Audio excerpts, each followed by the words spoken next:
Getting out of Old Town Antalya was like solving a jigsaw puzzle. So many turns and narrow streets that made me nervous about a wrong turn. Fortunately, while I was jumpy behind the wheel, the weather held, and so did my nerves in the end. As soon as the city was behind us, my decision to change the route for the day was justified. It started with a few drops and then turned into a light drizzle. Just out of Antalya, it started pouring as if there would be no tomorrow. Visibility was near zero and traffic was high. Neither the headlights nor the fog lamps were of any use. Buffeting winds started swaying the car. It was scary and difficult to keep the car under control, driving at about 80 kilometers per hour. Once we paired northeast, away from the coast after Kizlagak, the weather started easing up and the mountain roads came into view. The drive through the Taurus Mountains were a joy because the weather had cleared, the road condition was perfect, and the traffic was not that high. Nearing Konya, we were greeted by bright sunshine. We hoped that it would remain that way for the rest of the day at least. Konya is famous for the tomb of the famous Sufi poet Rumi. It is a place of pilgrimage for the Mevlana Sufis. The route from Konya to Cappadocia was part of the ancient Silk Route through Seljuk Turkish caravanserais and Sultan Hani. A fact that kept stunning us as we were nearing Cappadocia was the absence of Cappadocia on the signboard. After we crossed Nevşehir and turned the final stretch to Cappadocia, came some indication from advertisement boards. A little research and the mystery was solved. Cappadocia is the region, while we were headed to Uchisar and Goreme. These two places are not that well publicized as is Cappadocia. Suddenly, as if from nowhere, the fairy chimney started popping up. Though we were tempted to stop and explore, we drove past Uchisar. The castle was visible from a fair distance away and reached Goreme so that we could get some guidance from the hotel reception as to how to optimize our 2-night stay there. Through narrow Kacha roads, we reached the Caravanserai Cave Hotel. The most welcoming part of the deal was that coffee and tea would be available round the clock in the terrace cafe. There was only enough time this day to visit the Goreme panoramic viewpoint and the Uchisar Castle. Goreme is the site of the fairy chimney formations, where a honey-colored village is literally carved into volcanic rock. Political turmoil is said to be the reason why people built tunnels in the sedimentary rocks to escape persecution. Since they were built as refuge, there are many traps inbuilt in the structure where heavy stones could be rolled at the enemy or eyes gouged out through holes. Later it was used by Christians retreating from Rome. People still live in the cave houses and many have been turned into hotels, shops and restaurants.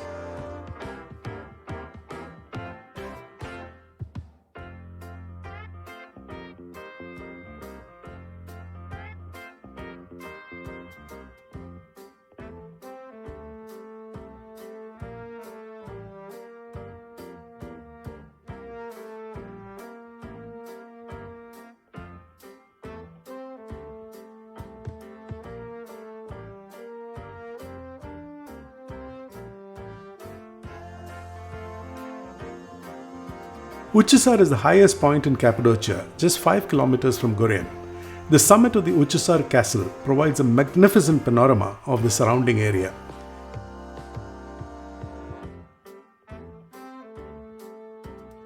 Entrance fee to the castle is nominal at 20 Turkish lira per adult.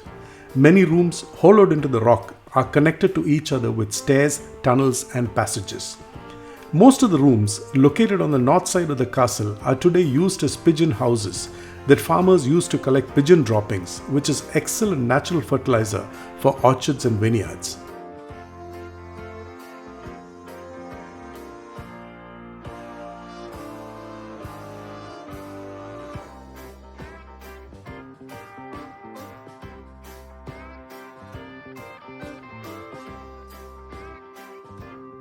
While it was extremely cold outside the castle, especially right at the summit, the rooms inside were warm and cozy.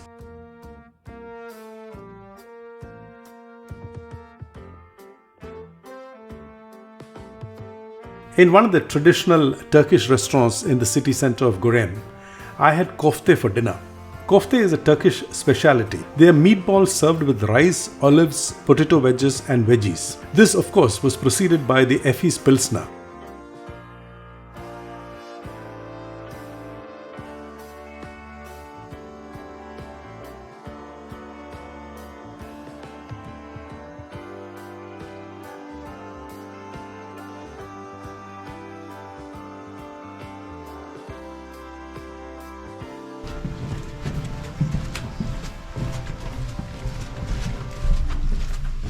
start here.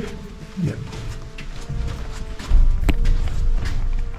My name is Levent. Levent. Yes, Levent. Nice to meet you. Nice meeting you, Levent. This underground city, originally 8 floors, 8 levels down, but 5 floors are opened for visitors. Because 3 floors, bottom floors, collapse down, closed for safety. Oh, the three bottommost. Yes. Okay. People used this place only in wartime. Now we are entering the holy section. So this place was used as a church. In the middle of the church we have altar stone here. Amir Khan, Salman Khan, Shah Rukh Khan movies. Here is the common public food storages. Okay. But they kept only dried food. For example, dried cereal, dried vegetable, dried meat, like pastrami. They added salt to preserve because dried food safer. Yes. Keep for a longer time. Ma'am, do you know chakki? Chakki, Chakki yes. for Grinding. crushing cereal. Mortar, pestle stone. Which one? This one? Huh? Basalt, hard basalt stone. It's Yeah. also volcanic rock, Yeah. volcanic material, but harder than this. Ash is very soft.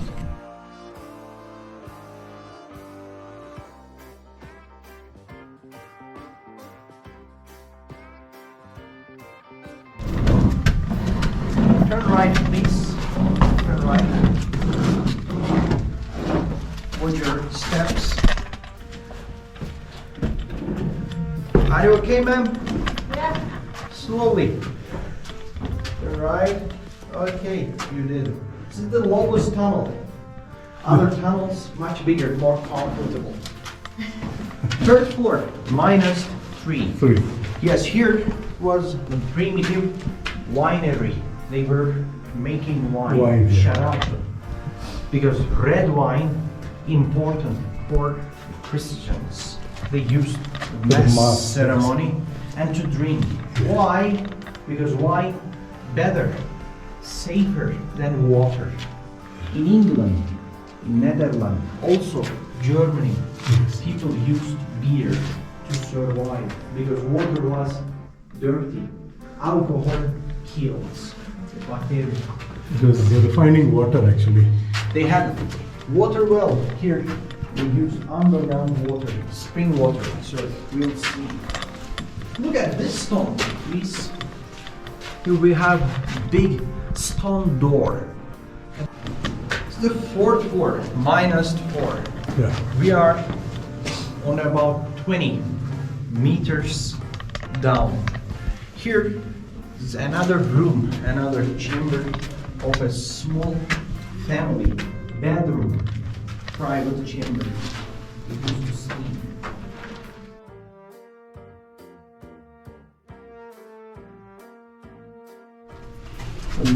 Up, put your head. Sir, this one is the ventilation shaft, vertical chimney. Don't drop your camera from about 100 meters deep. Look down, please. About 100 meters deep. Oh gosh. Ventilation shaft and water well. They also used to get water, underground spring water. Because underground water always fresh, Yeah. safer and cleaner to drink.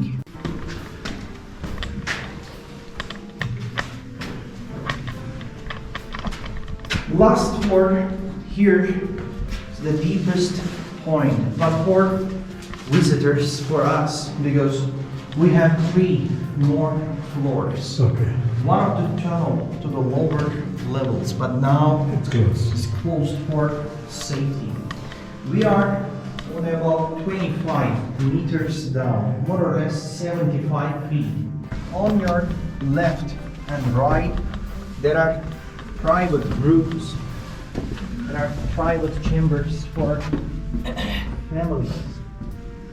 For families to stay, is it? Yeah, for sleeping bedroom. But crowded family had bigger chambers. Yeah.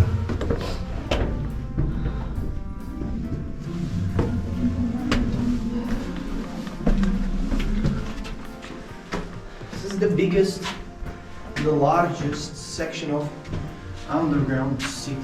This place was used as a kitchen, public kitchen.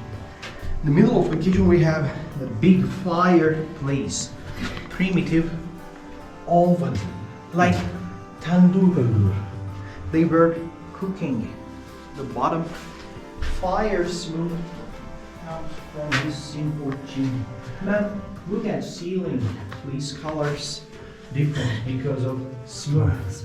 But fire smoke escape from horizontal and vertical chimneys. But they cook only at night, as I said. Enemy couldn't see. They didn't have table or chairs. They were eating on the floor. Do you like cooking, man? Question for you. Come closer, please.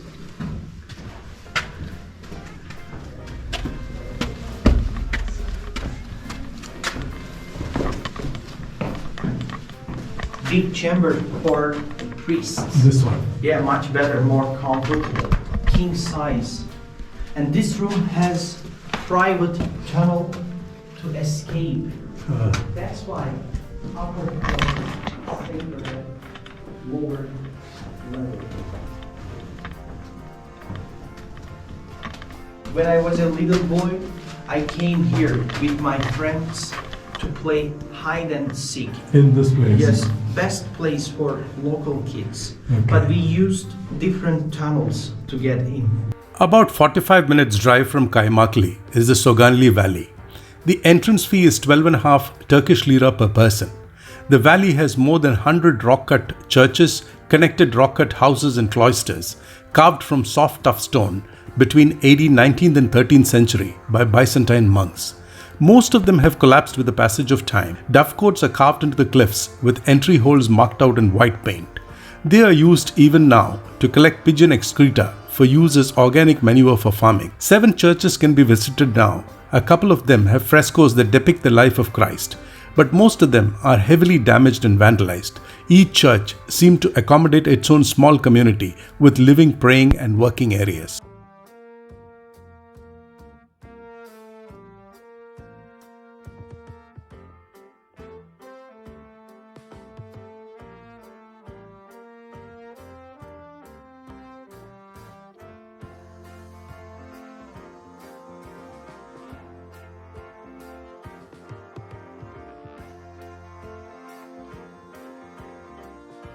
The Subesos ancient city was discovered by accident in 2002. The motifs embroidered on colored stones and floor mosaics suggest Roman period architecture.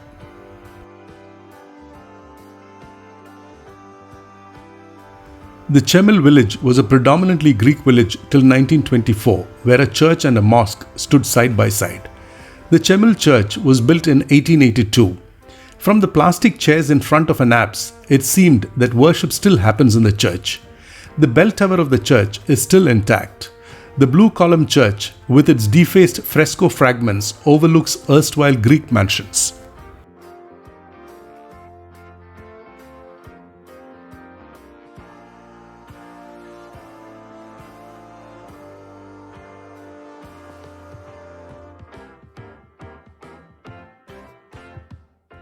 The Devrent Valley near Goreme village is a valley like no other in the Cappadocian region. It has incredible pink-hued rock formations and geological structures formed by the magic of wind and water over millennia. The phenomena is known to geologists as differential erosion. Scattered about are formations and fairy chimneys that can be identified with your imagination. That is also why the valley is known as the Imagination Valley. The most popular formation for selfies is the Camel Ferry Chimney.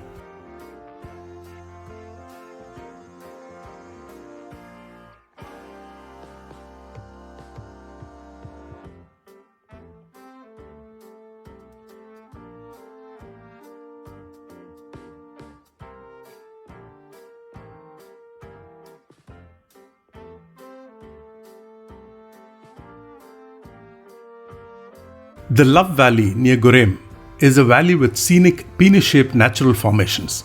The ancient formations sit at over 1000 meters altitude and can be visited either from the viewpoint above it or taken on foot. The sights are pure magic. The valley is said to be popular with couples who wish to propose marriage.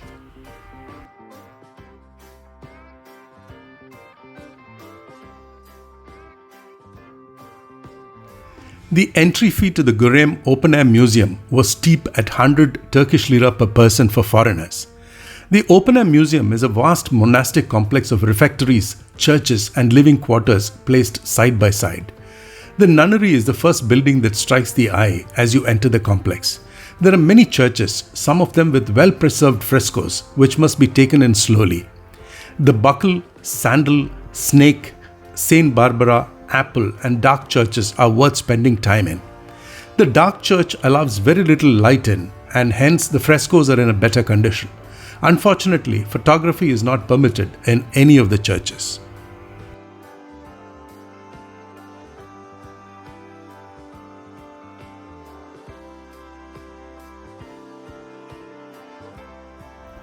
The experience of hot air balloons would have drilled a $250 hole in each of our pockets, and that we decided was not worth it. The next best thing to do, from being in a bucket flying over the town, was to enjoy watching hundreds of balloons take off and fly into far distances. There are many takeoff points in and around Goreme and Uchisar. The closest point for us to view the spectacle was the sunset point. The balloon started taking off from multiple locations before 7:30 am. The colorful balloons that look so attractive in photographs do not look like that in reality on a misty morning. Their colors get shown off only when the gaslight torches the inside of the balloon intermittently for hot air to keep the balloon sailing.